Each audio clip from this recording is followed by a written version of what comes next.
And I flew with them over the great way until I had seen my fill of such poverty and misery, sure to tear my soul apart. I've got a socialism of the heart. I've got a socialism of the heart.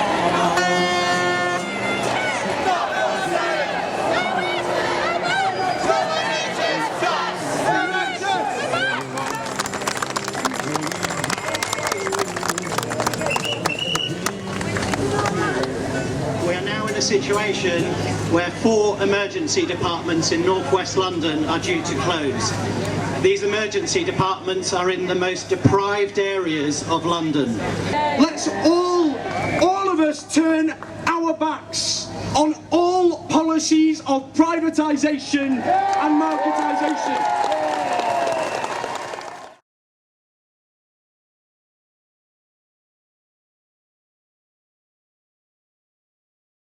A couple of weeks ago, it was announced there was going to be an extra £500 million for accident and emergency services. Where did the £500 million come from?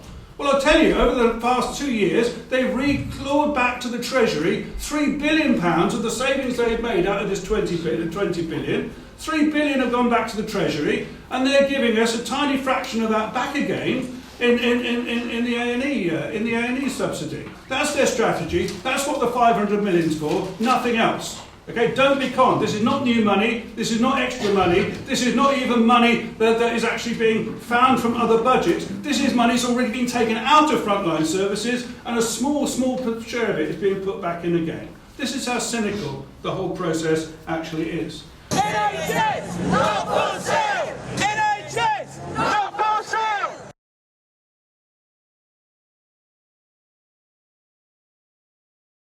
In the stages through which the NHS was broken up and turned into a set of businesses independent of the Department of Health, it was always presented as modernisation, or in the name of choice, or patient-led change, patient-set orientation. At no point was it ever represented to the public that this was preparation for turning the NHS into a set of organisations competing with private companies.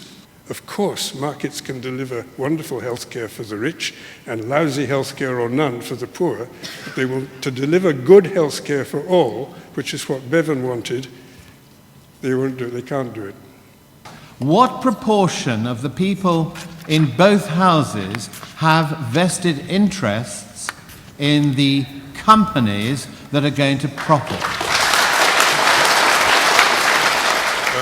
One of the think tanks that study these things, NGOs, has counted 145 peers who have interests, financial interests in healthcare provider or health service, various types of service provider companies. And does that cross, as far as you're aware, Yes, the political divide? it does. NHS, not for sale! NHS, not for sale! NHS, not for sale!